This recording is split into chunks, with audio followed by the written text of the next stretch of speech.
Con su venia, presidente. Adelante, por favor. Con mucho respeto les digo que lo que para muchos de ustedes es un discurso político, para mí es un tema personal, porque yo quiero profundamente a mi querida frontera, Ciudad Juárez, pero fue una pesadilla ser adolescente en el norte del país mientras ustedes jugaban a sus guerras. Quienes perdimos amigas, buscamos compañeras, acompañamos a las madres, tenemos una herida que probablemente nunca cierre. Antes de iniciar con los motivos evidentes y urgentes de esta reforma, quiero hacer una distinción política entre dos formas diferentes de entender a la oposición, porque hoy en esta Cámara de Diputados hay quienes decidieron, sin simpatizar siquiera con el proyecto de nación de Morena y de la Cuarta Transformación, no hacer politiquería barata con la seguridad y la vida de las mexicanas y mexicanos, y eso es de agradecer. Y es un paso adelante en la construcción de paz, justicia y reparación. Este es el momento de reivindicarse y reivindicar la vida. Por otro lado están los que hoy se escandalizan por una supuesta militarización. Esos que cuando estuvieron en el poder sacaron a las Fuerzas Armadas a las calles sin protocolos de actuación. Esos que a pesar de haber gobernado, haber fracasado y malvender la tranquilidad y la paz de nuestras familias, todavía se atreven a oponerse a una manera diferente de entender la seguridad desde la justicia social. Esos que sin pudor militarizaron al crimen organizado, y sí, escúchenlo bien, militarizaron al crimen organizado proporcionándoles armas de uso exclusivo del ejército a través de la operación Rápido y Furioso que inundó de balas y muertes al país con autorización de ustedes cuando estaban fraudulentamente al frente del gobierno federal. Si se les borró la memoria, le pueden preguntar por este tema a su amigo Eduardo Medina Mora, a Marisela Morales o Arturo Chávez Chávez, el procurador de Calderón, célebremente conocido por decir que a las mujeres en Ciudad Juárez nos mataban y violaban por prostitutas. Ese nivel de fascistas tenían dentro de sus propias filas, peor aún, dentro de su gobierno federal. Quizás lo olvidaron, pero la masacre de Villas de Salvarcar en Ciudad Juárez, donde fueron asesinados 15 jóvenes estudiantes y deportistas, a los que Calderón llamó pandilleros, se utilizó y se hizo justamente utilizando armas de uso exclusivo del ejército, precisamente procedentes de Rápido y Furioso. Pero la profesionalización del crimen organizado no fue un proceso casual, ni una mala estrategia diplomática con el país vecino. Fue un proceso deliberado por el cual la delincuencia tuvo acceso a las armas más letales, mientras la fragmentación de los grupos delincuenciales requería permanentemente mano de obra de rápido relevo, en un momento en el que la mayoría de la gente quedó abandonada por el Estado completamente a su merced. Mi generación quedó atrapada entre la falta de oportunidades y las balas de una guerra absurda iniciada en 2006 para legitimar la pequeñez del autoritario, arrogante y belicista que la declaró. Mientras la seguridad pública se descompuso en todo el país, el poder político desangró al ejército. Solamente en tiempos de Fox desertaron más de 100,000 elementos. Con Calderón los mandaron a una guerra mientras los que tomaban decisiones políticas les recibían sobornos millonarios, al narco justamente. Los castigaron salarialmente, abandonaron a las familias de quienes cayeron, les construyeron el rechazo de ciertos sectores de la sociedad con instrucciones deshonestas que debían cumplir. Maltrataron a quienes tenían la tarea de protegernos a todas y todos, mientras armaron a los grupos de la delincuencia organizada para el reacomodo de las plazas y a cambio solo ofrecieron un manto de impunidad. Por cada fusil que durante su gobierno se introdujo de manera ilegal pero tolerada en México, este gobierno ha acompañado, capacitado y preparado a un Guardia Nacional que cuida de todas y de todos nosotros.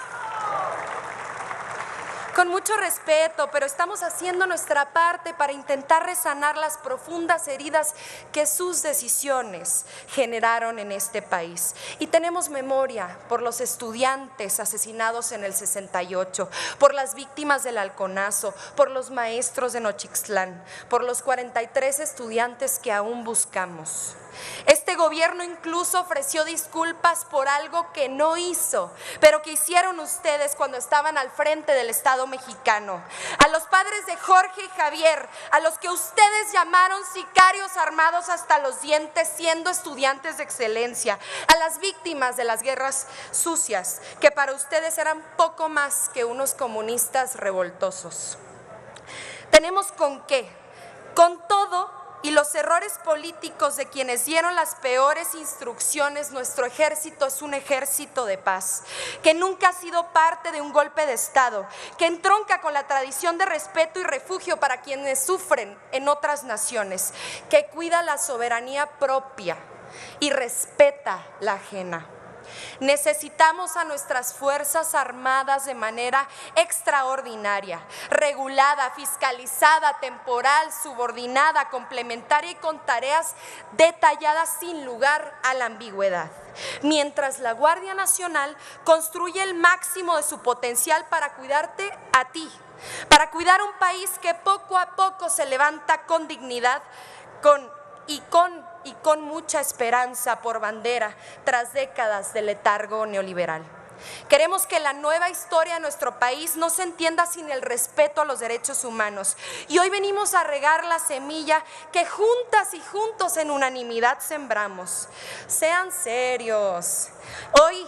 Hoy podemos reconocer que tardaron al menos 10 años en destruir, infiltrar y malbaratar a los cuerpos federales de policía, y se necesita al menos el mismo tiempo para reconstruir lo que ustedes rompieron por ambición, avaricia y para hacer negocio.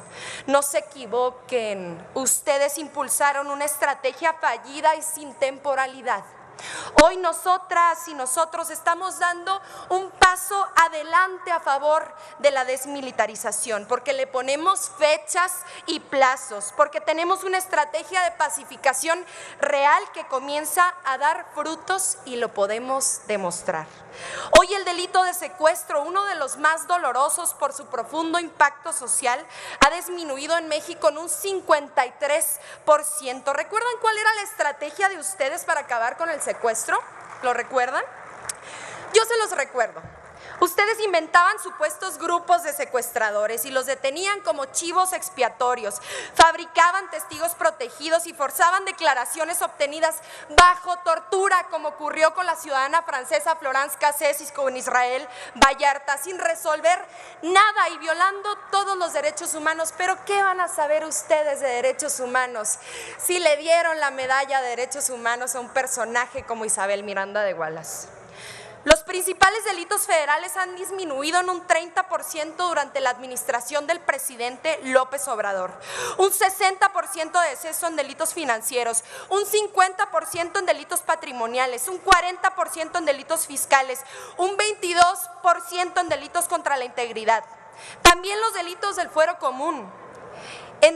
El robo a transporte público ha bajado un 37%, el robo de vehículo un 45%, el robo a casa habitación en un 30% y uno de los más terribles, el homicidio doloso, en un 10%. Y lo reconocemos, sí, falta mucho por hacer. Ese 10% que disminuyeron los homicidios dolosos en este país no es suficiente, pero les recuerdo que cuando ustedes gobernaron y declararon su falsa guerra, se multiplicaron en un 200%. Hoy hablan mucho de fortalecer las policías, los mismos que tenían al frente de la federal a un ejército de narcotraficantes, como lo fue Genaro García Luna, preso en Estados Unidos por traficar con cocaína, a Luis Cárdenas Palomino, preso en México por torturador, a Facundo Rosas Rosas, a Iván Reyes Arzate, Susana Antidrogas, narcotraficante confeso, se encuentra en Estados Unidos, por cierto. Todavía se atreven a decir que enfrentaron con pantalones a la delincuencia cuando el mundo entero sabe que estaban en su nómina, porque no les parecía lo que cobraban de Iberdrola y de Odebrecht. Para ustedes todo era un negocio, hasta privatizaron el derecho de vivir en paz. Dicen que con esta iniciativa renunciamos a lo civil y no hay mentira más mezquina. ¿Hay algo más civil que construir hospitales?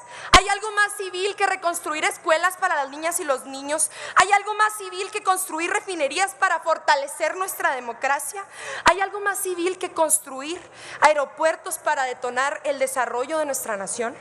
Aquí se quejan permanentemente de que no escuchamos sus puntos de vista, pero ¿cómo no los vamos a escuchar? Claro que sí, con mucha atención. Si fueron los reyes de la inseguridad pública, si multiplicaron como nunca los homicidios, si se hicieron de oro traficando con drogas desde el poder.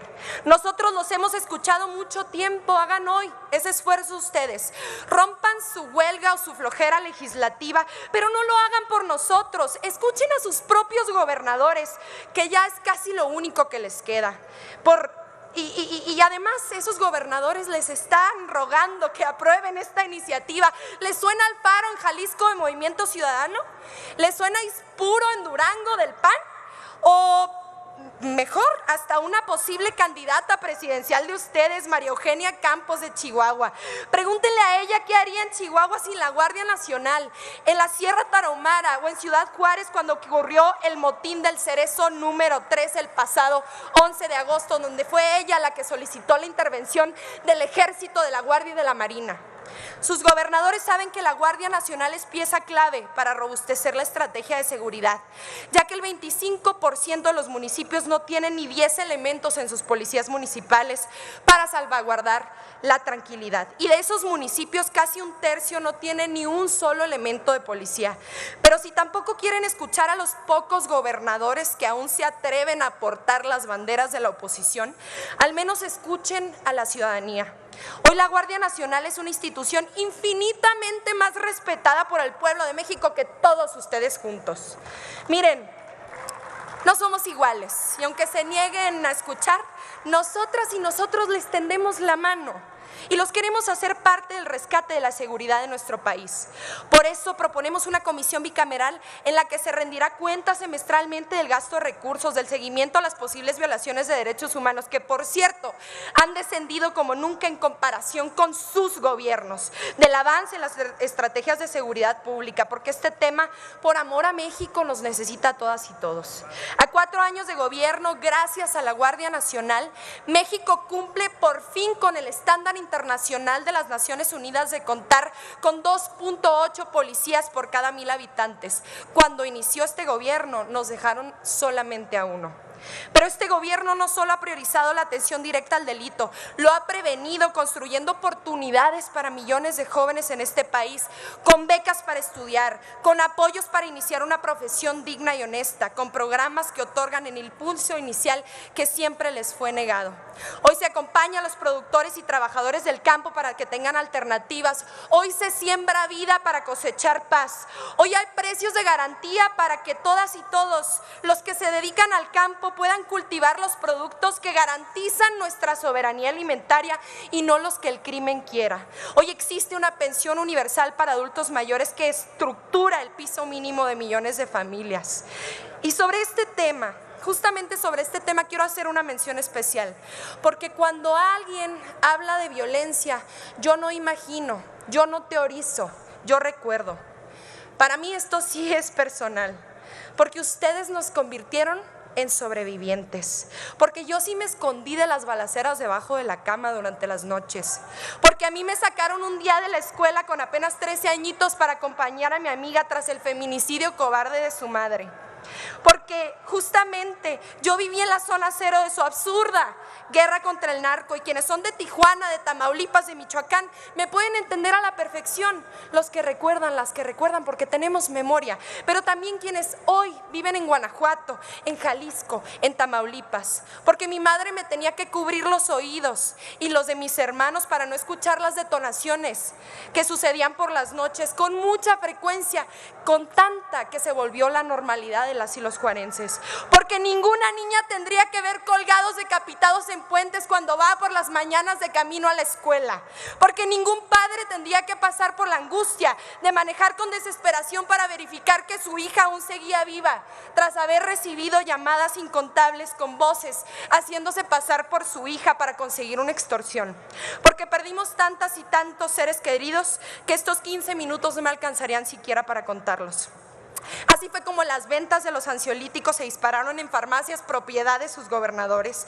Así se multiplicaron las niñas y los niños sin sus padres o las madres sin sus hijos. El suicidio aumentó y la esperanza se tornó lejana, porque el miedo y el terror encontraron suelo fértil cuando se hacía imposible distinguir a los buenos de los malos.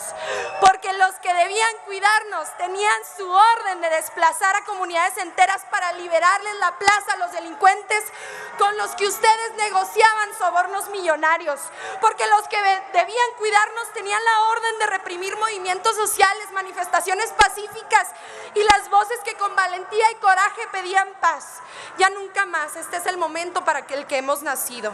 Y hoy tenemos un camino. Por favor, a la oradora que concluya. Hoy tenemos un camino que vamos a transitar, porque nos urge construir una nueva historia de paz y derechos humanos.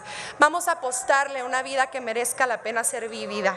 Esto no se trata de ganar una votación parlamentaria y termino. Esto se trata de devolverle la tranquilidad a las familias trabajadoras que con su esfuerzo han sacado adelante este país. Y ustedes abandonaron por décadas. Eso se acabó. Les agradezco mucho.